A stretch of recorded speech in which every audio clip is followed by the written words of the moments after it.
जय जगन्नाथ श्रोता बंधु आपण मैंने शुणुंट ओडिशा डिजिटल रेडियो प्रायोजित कार्यक्रम मधुर बार्तारे कालियार कथा आ मु आरजे मधु सबुदिन परी आज आपण नहीं आसी एक कहानी जो भरी रही भक्तर विश्वास ईश्वर प्रति थिबा आस्था आउ कालियार अपार करुणार किछि गाथा। तेबे आजिर कहानी शीर्षक होची रंगरे रथ हृदय जगन्नाथ। तेबे डेरी करबानी आसंतु शुणिबा आजिर मधुर बार्तारे कालियार कथा। जाजपुर जिलार पुरुषोत्तमपुर गाँवर युवक सचिन तराई पेशारे से ओडिशा पुलिस जड़े कर्मचारी। कर्तव्यनिष्ठा तांकर परिचय, किंतु तांकर आउ गोटे मध्य बढ़िया परिचय थिला जे से जड़े निष्ठावान चित्रशिल्पी थिले। रंग तुली आ कैनभास थिला तांकर द्वितीय जगत।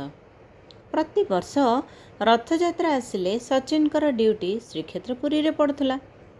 लक्ष लक्ष भक्तंक भिड़ भितरे महाप्रभुंक सेवा करिवार सौभाग्यटा से पाउथिले आ कहूथिले एहा मो पे गोटे चाकरी नुहे, एटा होची मोर सौभाग्य।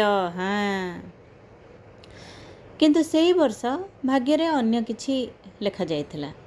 किछि प्रशासनिक कारण तांकर रथयात्रा ड्यूटीटा केमती गोटे बातिल हो गला।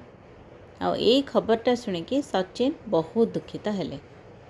मन है जमती महाप्रभु एथर तांको डाकिलेनी।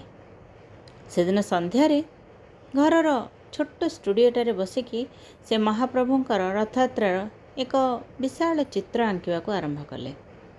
तुलीर प्रत्येक स्पर्शरे थिला भक्ति, प्रत्येक रंगरे थिला तांकर अभिमान।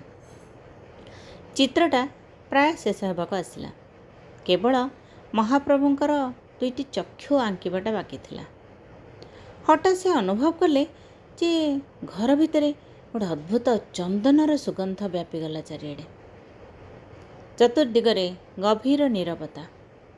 से भाविले बोधहुए तांकर कल्पना। साहस करी से महाप्रभुंकर चक्षु आंकिदेले। शेष रेखाटी टाणिबा मात्रे तांको आखिरु अजाणतरे लुह झरी पड़ला।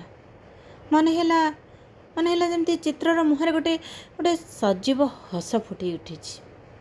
से किछि क्षण निर्बाक हो ठिया हो रहिले।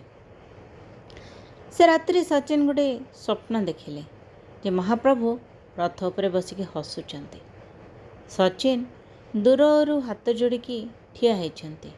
आ महाप्रभु कहले, सचिन तू भावुचु तू पूरी आसी पारलुनी, किंतु जे भक्ति रे मते डाके मु निजे ता पाखको जाए। तो ड्यूटी रथ पाखरे नुहे रे, तो ड्यूटी तो हृदय भितरे थिला। हेती कही महाप्रभु निज रथरू गोटे छोट तुली आनी सचिन का हाथ रे देकी कहले, अरे रंगरे केवल चित्र नुहे, तो एथर भक्ति आंके। तोर कला अनेक लोकों को मो पाखक टाणी आनिब। सचिन हठात निदर उठी पड़ले। तांका आखि लुहरे भिजी जाइथिला। से दौड़िकी स्टूडियो को गले।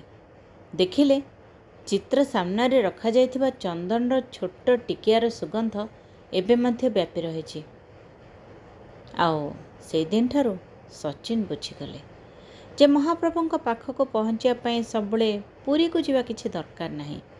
जदि मन पवित्र थाए आओ भक्ति रे सत्यता थाए, तेबे श्री जगन्नाथ निजे भक्तों घर को, हृदय को आओ कला भितर को मध्य आसी पारंती। से दिन ठारू तांका प्रत्येक चित्र केवल रंगरे नुहे बरं भक्ति रे जीवंत होई उठिला। एवं सचिन को विश्वास हो गला जे जोंठारे भक्ति अछि सेठी श्रीक्षेत्र अछि। जोंठारे जगन्नाथ अछंती सेठारे असंभव बोली किछि भी नाही।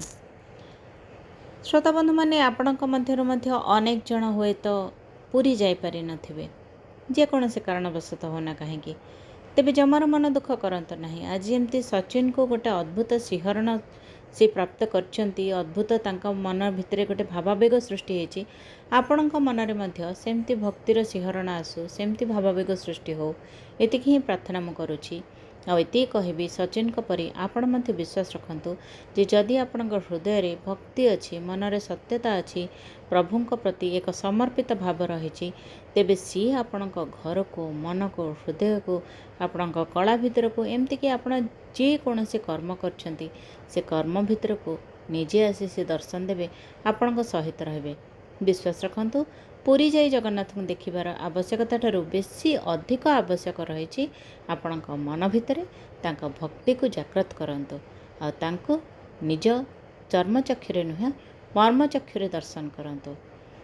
ତେବେ ଆଗାମୀ ଅଧ୍ୟାୟରେ ପୁଣି ଥରେ ଦେଖାହେବ। ବର୍ତ୍ତମାନ ପାଇଁ ତ ବିଦାୟ ଦିଅନ୍ତୁ। ନିଜର ଯତ୍ନ ନିଅନ୍ତୁ, ପ୍ରଭୁଙ୍କ ପ୍ରତି ସମର୍ପିତ ରହନ୍ତୁ, ଭକ୍ତି ଦୃଢ଼ କରନ୍ତୁ। ବିଦାୟ ନେଉଛି। ଜୟ ଜଗନ୍ନାଥ। ଧନ୍ୟବାଦ। କାଳିଆର